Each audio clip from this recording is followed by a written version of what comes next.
25th April 1941, the Crown Council formalized the elections of His new Royal Highness Prince Norodom as the new King of Cambodia.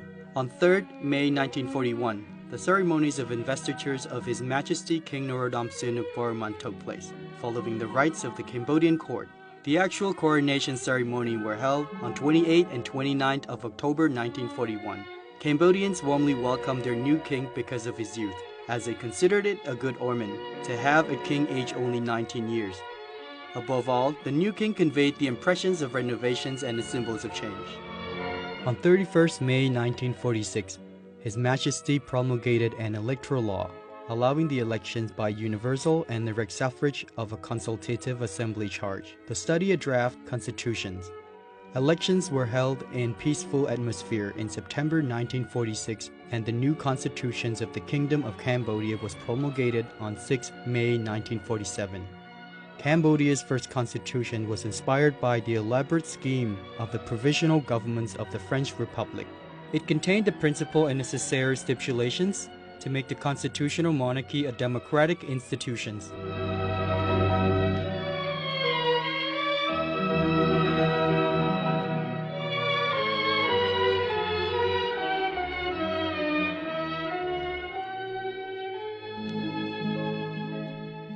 In 1949, His Majesty King Norodom Sihanouk was successful in convincing France to repeal the Treaty of 1863 and the Conventions of 1864, which were documents that established the French protectorate over Cambodia. The country then became a state associated to the French Union. But His late Majesty felt that the time had come for Cambodia to be independent, and in early 1953 set in motion what he termed the Royal Crusade for Independence. His Majesty chose negotiations rather than armed conflict to secure Cambodia's independence, which he felt was the only way to obtain the withdrawals of French from Cambodia's territory while preserving friendship with the French Republic. On 9 November 1953, France agreed to grant full independence to the kingdom, and the following year Cambodia participated in the Geneva Conference on Indochina as a fully independent nation. After obtaining independence for Cambodia, His Majesty felt that the monarchies had to become even closer to the people and to link the populations of Cambodia to the conceptions of government that would blend together the old traditions with social and economic reforms. To achieve this aim, His Majesty abdicated the thrones on 2nd March 1955, as he felt that his duty as a ruling monarch had to come to an end with Cambodia's attainment of independence and that another task was awaiting him. With the above in mind, His Majesty established the Sangkumrih Niyom as the mechanism, allowing His Majesty to create and maintain national unity, the solutions of social problems, and the promotions of a genuine democratic system.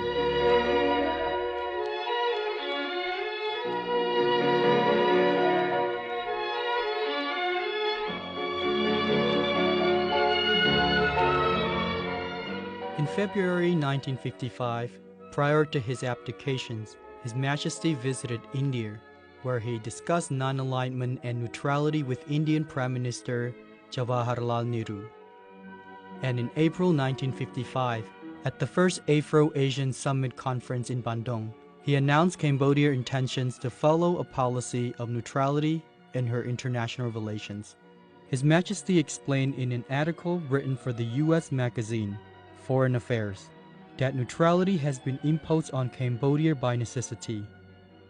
Indeed, the country was wedged between two medium-sized nations of the Western Bloc, and it was only thinly screened by Laos from the scrutiny of two countries belonging to the Eastern Bloc, North Vietnam and the vast People's Republics of China. In His Majesty's view, Cambodia has no choice but to try to maintain an equal balance between the blocs. Answering criticism that Cambodia had recognized and established diplomatic relations with some communist country, including the People's Republics of China, which was isolated by the West at the time. His Majesty explained that Cambodia could not be taken seriously if Cambodia had persisted in maintaining diplomatic, commercial, and other relations exclusively with the Western Bloc of countries. In 1956, in Bryarni, former Yugoslavia, His Majesty signed a charter establishing the movement of non-aligned countries, becoming the sixth co-founder of the movement. His Majesty signed charter together with Prime Minister Jawaharlal Nehru of India, President Sukarno of Indonesia, President Jamal Abdel Nasser of the United Arab Republic, Egypt, President Guillaume Nkrumah of Ghana, and President Josip Broz Tito of the Socialist Federative Republic of Yugoslavia. Cambodia formally adopted neutralities on 4th November 1957 by a royal crown unanimously approved by the National Assembly and Council of the Kingdom and signed and proclaimed by His Majesty King Norodom Siramarat. The law was based on the declarations issued by the Cambodian delegations to the Geneva Conference on Indochina on 20th July 1954. The government of Cambodia will not join in any agreement with other states if this agreement entails for Cambodia the obligation to enter into any military alliance not in conformity with the principles of the United Nations Charter, or as long as its security is not threatened, or the obligation to establish bases for military foreign forces on Cambodian territory.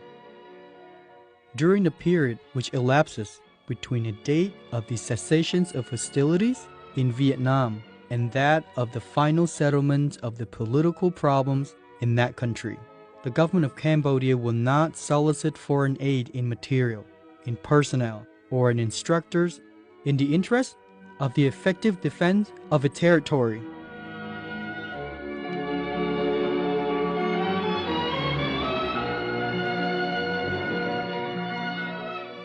In 1959, Cambodia filed a complaint against Thailand in the International Court of Justice for its occupations of a piece of Cambodia territory surrounding the ruins of the Temple of Previhir, which was a sacred place of pilgrimage and worship of Cambodians. Cambodia asked the court to declare Cambodia's territorial sovereignty over the temple, and accordingly find that Thailand was legally obligated to withdraw the armed detachment stationed there since 1954. Thailand filed preliminary objections to the court's jurisdiction, which were rejected in the judgment given on 26 May 1961. In its judgment on the merits, rendered on 15 June 1962, the court noted that a Franco-Siamese Treaty of 1904 provided that, in the area under consideration, the frontier was to follow the watershed line, and that a map based on the work of a mixed delimitation commission showed the temple on the Cambodian side of the boundary. Thailand asserted various arguments aimed at showing that the map was not a legally binding document. One of its contentions was that the map had never been accepted by Thailand, or, alternatively, if Thailand had accepted it, it had done so only because of a mistaken belief that their third border corresponded to the watershed line. The court found that Thailand had indeed accepted the map and concluded that the temple was situated on Cambodian territory. It also held that Thailand was under an obligation to withdraw any military or police force stationed there and to restore Cambodia any objects removed from the ruins in 1954.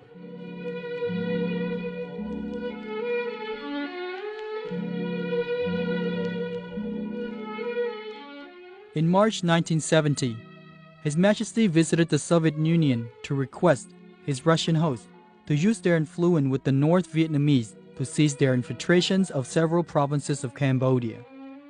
During this visit, demonstrations in Phnom Penh got out of hand. The demonstrations caused the sacking and the burning of the North Vietnamese and the Provisional Revolutionary Government of South Vietnam diplomatic missions in Phnom Penh. On 18 March 1970, both houses of parliament were hastily summoned to a special session by General Lon Nol, the Prime Minister and Commander of the Army, and told to vote for the dismissal of His Majesty as the head of the state of Cambodia. His Majesty was leaving Moscow for Peking when he was informed about the vote of the parliament, which he rejected. His Majesty decided to stay in China and lead the struggle of the Cambodian people against Lon Nol and his foreign sponsors. From January 1979 onward, His Majesty the King Father dedicated all his effort to achieve peace and independence for Cambodia from foreign intervention. He initially wrote 3 letters to the Vietnamese Prime Minister, which included Fair's proposal for negotiated settlements of the conflict between Cambodia and Vietnam. The letter remained unanswered.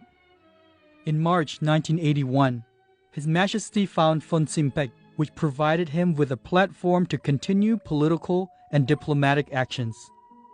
These were very difficult years for His Majesty the King Father as friendly countries, which had supported him after Lon Nol's coup, now sided with Vietnam, and the USA's and ASEAN, which had been against the Phong and Krung from 1970 to 1976, worried about the Vietnamese expansionism. They now support His Majesty.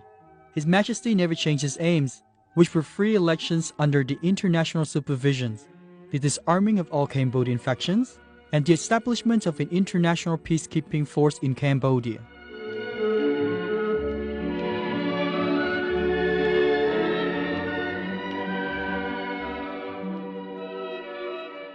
His Majesty's Herculean task soon paid off, and more countries began to support his proposal for a peaceful settlement of the Cambodia-Vietnam conflict.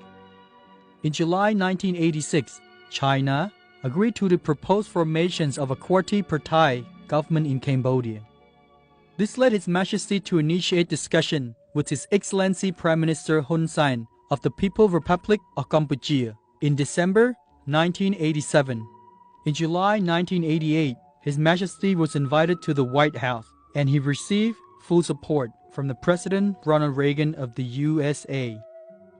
In early 1989, France decided to host the Paris International Conference on Cambodia, which led to the Paris Agreements of October 1991, closing a tragic chapter of Cambodia's history.